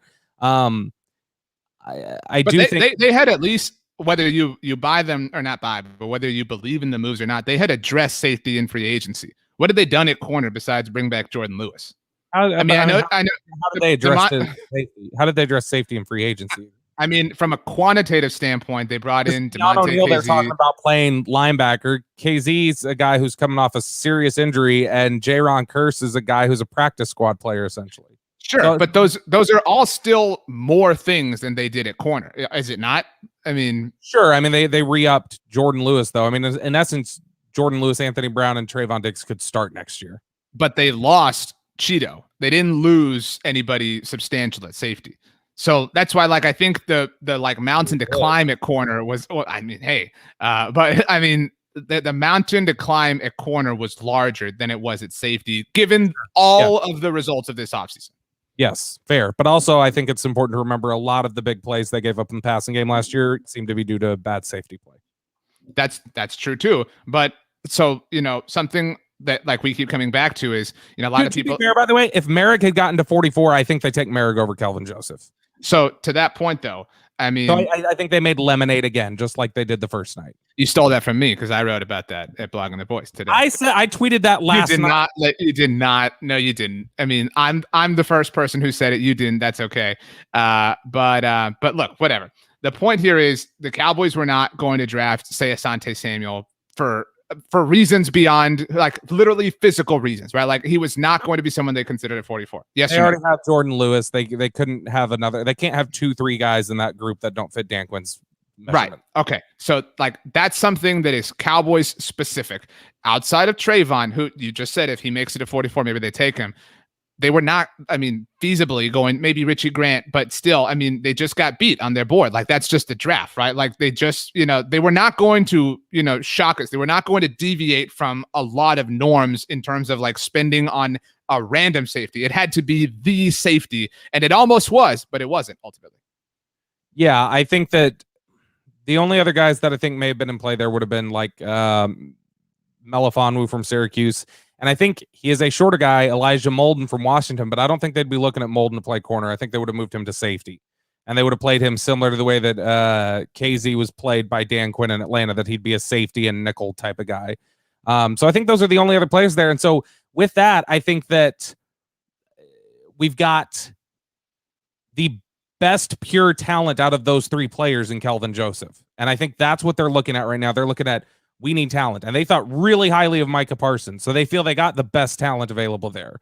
And so in essence, I think that for all the complaint that they window dress their board and they're doing things, they so far, I think, have taken the highest graded player they have on their board. And they have not always done that. You go back to a couple of years ago, Tristan Hill was not the highest graded player on their board. Shout out to Juan Thornhill. Was not the highest graded player on their board. More than that, he was not the highest graded player they took. Connor McGovern in the third round was graded higher than Tristan Hill. And I want to say there was somebody else in that draft even later, like in the fourth, that they took that was graded higher than Tristan Hill. That was Tony Pollard that they took in the 4th round that year. Well, they took 2 guys in the 4th, and I can't remember who the second one was. I can't remember who the second one was. The second guy I think was graded higher as well. I'm looking it up, by the way, while you go ahead. Let me know. But no, I think that this is not unusual for them. Whereas this time around, you remember at the Gil Brandt press conference for the Ring of Honor, they asked him about like drafting and sticking to their board, and Jerry like made a joke. He said, "Well, I'll say it sounds like you guys did a better job sticking to your board than we have." Like made a reference basically of like, yeah, we don't really pick the highest graded player on our board ever. And so, and I mean, even when they take Taco Charlton, they admit, yeah, Dalvin Cook was our 1st round pick. We're not going to take another running back. This time around, I think I would guess Micah Parsons was the highest graded player they had left in the 1st round. And I would guess Kelvin Joseph was the highest graded player they had left in the 2nd round. And that is the thing that everybody universally in the Cowboys community has been screaming is BPA, BPA, get BPA. Now Kyle Pitts is BPA. Right. Now people are doing BPA and they're complaining. You got to be consistent here.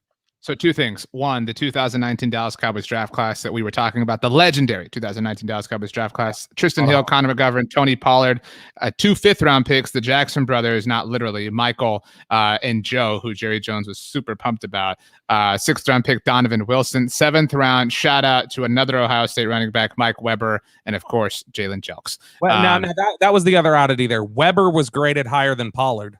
Right. Which was weird. But right. What they did. No, but so I think what you just described is, I think every Cowboys fan listening, and shout out to everybody who's watching on YouTube. Please subscribe to our YouTube channel. Go subscribe to Bobby and Jane's YouTube channel as well. What is the official title? It's like Bobby and Jane, right? I don't know how much longer it's going to be around. Okay, whatever. Yeah, the Boys and Girl podcast. Yeah, Jane and Bobby. Anyway. Shout out to everyone watching on YouTube. Y'all have no idea how hard I'm trolling RJ right now. He really is. But last year, the Cowboys abided by the same philosophy, right? But I think to go back to the psychology of it all, I mean, if we're talking about this exact moment, 2 picks in, it was 2 players that everybody had heard of, right? Like everybody knew who CeeDee Lamb was, and it's a wide receiver, so it's like this really sexy position.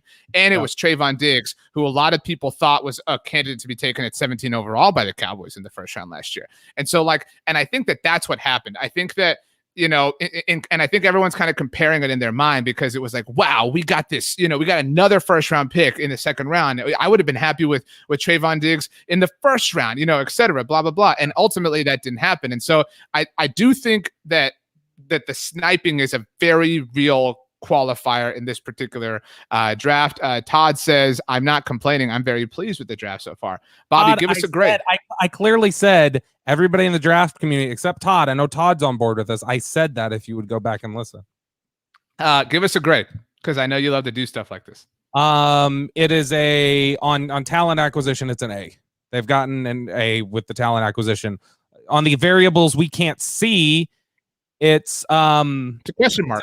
It's a B. I think that, we talked about this when I was on with you and Sturch, that a good way to describe it is, did you execute your plan? And I think that they had, I think you can say they've executed their plan in terms of they had things they desired, but they had fail safes in place. They knew what they wanted to do. They didn't panic. They made shrewd moves. I think you can say in terms of executing your plan, if that's the only way you can truly grade a draft until you see the players play, as passing or failing, then you just have to say they're passing at this point. They are passing, and they've executed things well. They have not made any serious blunders, I don't feel like. I've tried. Bobby and I have been friends now for 6 years, right? Something like that, 6 years. 2015. And I've tried to get Bobby into golf almost since day one. Our friendship could be a lot stronger. I'm a big golfer now. Right. But to that point, I mean, you've seen, but you have played a lot of Tiger Woods PGA Tour. I mean, so you understand this reference at least. Yes. I feel like, and I in every hit I did in the lead up to the draft, when I said I think Patrick Surtain's going to be the pick, I said he's a high floor pick. You don't have to crush your driver off the tee, just swing nice and smooth, put it in the fairway, right? Like that's what you're looking to do. And to me, I think what's happening here is the Cowboys are still making par, but they're scrambling, right? Like their drive is off the fairway and they have to punch back in and they have to get up, and then they're making like a really long, 8-foot putt that seemed improbable, but they're still making par. and like that's the goal, right? Like the goal is still make par, and they're doing it just, I say like in these unconventional ways. Like the Cowboys aren't doing anything like supremely unconventional, but these ideas were unconventional to people. I think in the week leading up, there was not a single mock draft throughout all of Cowboys draft Twitter that had Micah Parsons and Kelvin Joseph as the first 2 picks of the draft. That's true. I would say if we're going to liken it even more narrow to football, we all heard John Kitna talk about the whole concept of, rip it. And that, he thought he did a good job in a practice with Mike Martz in Detroit because he made a throw and got a little 7-yard gain. And he had always learned, you always take a profit as a quarterback. Just, take your positives where you can get them because, even if you can get a bigger throw downfield, that's a riskier throw. There's a greater chance of danger. So take your profit and go home. And Mike Martz told him, no, if you get the look, rip it. If there's a mistake, so be it. I think that's what the Cowboys have done here. They're not taking the profit. They're not just going, okay, here's what's safe. Here's what we know we can get. Here's what we feel comfortable with. I think they are saying, let's go for the touchdown. Let's go for that deep post, even if it's a little blanketed. We got the look. Let's go for it. And I think that's what they've done. I think that's how you can best describe Micah Parsons and Kelvin Joseph. Very famously, Dak Prescott, I know we talked about this back then, in I think it was an episode of the Cowboys Hour, talked about John Kitna telling him about that philosophy. I think he called it the Golden Corral analogy. I don't know if you remember that. We talked about like, if you're in the line at Golden Corral, don't wait for the prime rib at the end, just take what's in front of you, etc. To that point, Bobby, I'm going to put you solo up here so everyone can see your beautiful face. And if you can slide to your left, thank you. And how do you like that, Cole? I knew which way to go. And evaluate where Kelvin Joseph ranks within the Cowboys cornerback room. How many, like, where is he? If you these are ranked alphabetically or sorted alphabetically, if you couldn't tell. But so let's go. And if you're watching live, give us your answer as well. What corners on the Cowboys are better than Kelvin Joseph tonight? Trayvon Diggs. That's it. Are you trying to line your finger up there? I'm trying to. It's very difficult. Here, Trayvon Diggs. Trayvon Diggs would be and I don't think on talent alone, that's just it. I just like Diggs' mental makeup, his ball skills. I think he's a smart player. On pure talent, I would say none of them are more talented than Kelvin Joseph. So, okay. So you're saying Kelvin Joseph is CB2 on the Cowboys right now? Yes. Talent-wise? Yes. Who's CB3? Anthony Brown or Jordan Lewis? Jordan Lewis. And then Anthony Brown. Yep. And then Reggie Robinson. Possibly. Maybe Maurice Kennedy. And then whatever you want after that, right? I mean, yeah. Not exactly. I mean, it's uninspiring. I would say that I think regardless of any corner they took, there probably would have been the second best corner on the team, though. See, and that's the like a really important point is it would have been difficult not to improve, right? Like that's anybody they took would have been the second best corner on the team if they took a corner there. Not everyone they took could have the potential to be the best corner on the team that they took there. And they decided, we're going to get our second best corner regardless. Let's go ahead and get the one that can potentially be the best corner on this team. Bobby, I want to get your thoughts to something happening right now in the draft. This was somebody who a lot of Dallas Cowboys fans loved, somebody who a lot of people mocked to the Cowboys, all over draft Twitter, all over Cowboys Twitter. The Kansas City Chiefs, with the 58th overall selection, have taken Missouri linebacker Nick Bolton. I think a lot of people would have loved a combination of Patrick Surtain or J.C. Horn and Nick Bolton versus Micah Parsons and Kelvin Joseph, but that was not the case. Your thoughts on Nick Bolton joining Anthony Hitchens and Damian Wilson? I think if Surtain or Horn does get to the Cowboys at 10, then they do take Nick Bolton at 44. I think that's where I would lean. So yeah, you're potentially looking at a parallel universe here. This is 2016 Jacksonville Jaguars with Jalen Ramsey and Miles Jack, kind of. Sort of, only you're having to split it up between different teams. It's not one team that picked both of them. Right, but that was like, we looked at that, or rather, maybe not even that. You can split up two different teams here. 2016 Jalen Ramsey and Derrick Henry. That was another option in rounds 1 and 2. Yeah, you're looking more at that. And that one burned a little more because that was in front of you. This is going to be what they missed out on. Mm-hmm.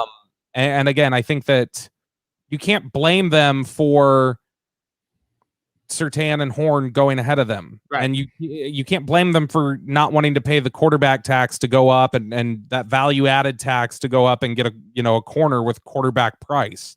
So I don't blame them for any of that. In fact, I think that they've done about as well as you can possibly do. I think they've gotten kicked in the nuts twice now with losing the corners and losing Merrick. I think that those were their targets there. But again, they've, as I have said, and I have trademarked, they made lemonade. But Nick Bolton is a good player. Nick Bolton's a local guy. He played at Frisco Liberty, and a guy that I know they thought really highly of and will be a solid player. Again, if you're looking at floor versus ceiling, his floor is probably higher than Micah Parsons. Micah Parsons' ceiling is much higher. Micah Parsons' ceiling is potentially the best defensive player that came out of this draft. Right. Luke Kuechly level linebacker ceiling. Yeah, potentially. I mean, honestly, I think when the Cowboys look at Micah Parsons, when they say, what is the max we can get out of this guy? I think they're looking at Devin White. I think that's what they want him to be. And that's what everybody's kind of said, right? Is get that, this is a different NFL, very different linebacker from Leighton Vander Esch in that respect, a faster, speedier guy who can play in today's passing era versus this dude ran 4.36 at 246 pounds. Right. That's what I'm like, not your general stocky, not statue, but kind of like what a linebacker statue would look like, kind of the way Leighton Vander Esch is. By the way, let's look at, in terms of, have they executed their plan? What was the number one trait that Mike McCarthy said they were targeting? Speed. 4.36 for Micah Parsons. Kelvin Joseph, 4.34. Kelvin Joseph had the fastest 10-yard split of any player at any pro day in the entire college football scene this year. And so he has the best short area speed of anybody. And so they've gotten exactly what they looked for in terms of executing their plan. We need speed on defense. They got speed on defense. They picked the top player available for them. And I think Cowboys fans, it's hard to argue with them over that. If it fails, it fails, but you can't argue with the methodology. You mentioned, obviously, the athletic freak that Kelvin is. Difficult to be upset by in that sense, right? Like if that's the theme, if the theme of this party, right? Like, hey, it's a Hawaiian party. Show up with your button-up shirt and your lei and your, I would. Right. If the theme of this draft is speed, the slowest dude they've drafted, and they've added both of these players to their defense, runs a 4.36 40. Like that's.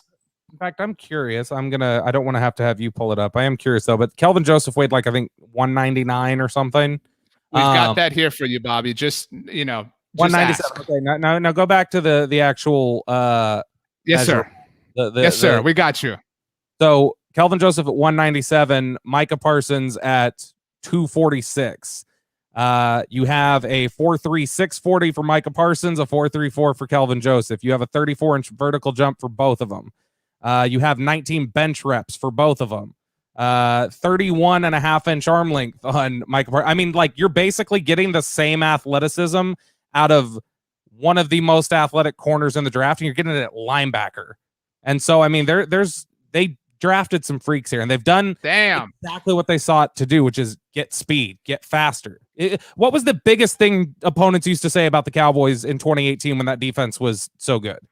Every week. Oh, right. I mean, yeah. Fast. I mean, they fly to the ball. They're so fast.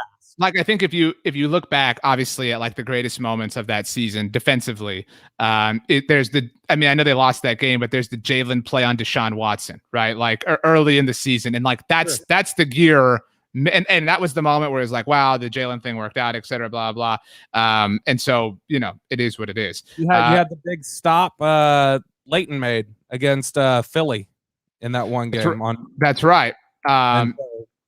You need linebackers who can play in space. You need guys who can cover it. They've addressed what you guys wanted them to address. They've addressed what they felt they needed to address. And so it's hard to be too mad at the way this has been executed. I think you can be frustrated about what happened before them. I don't think you can hold anything against the team in terms of what they've done so far. Bobby, we're preparing to say goodbye to you. It's the most positive I've ever been with you. It really is. I mean, Bobby is generally, the leader of the upset brigade. And so it's nice to see you turning a corner. I'm happy for you and your individual growth as a person in a lot of respects. Bobby's been watching, you told me a lot of documentaries lately. What was it about, like lions, what you said? A bunch of like wildlife. I recently got Paramount Plus, and there's a whole, and Peacock. They have a bunch of like wildlife documentaries on there. And I'm really into Savage Kingdom, which is like this cinematic, like narrated, like dramatic, like African wilderness show. And it's great.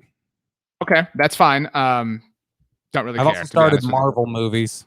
Oh, yeah. Bobby is on Twitter, Bobby Belt TX.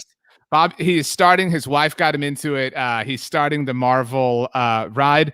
Bobby, so last question for you before we get you out of here to go maybe watch another Marvel movie after the draft. I've had it running in the background the whole time you've been talking. What do you, give us something? Give us the Bobby Belt guarantee. Something that happens in the third round. You can be as vague as you want, but something that will absolutely happen in the third round tonight.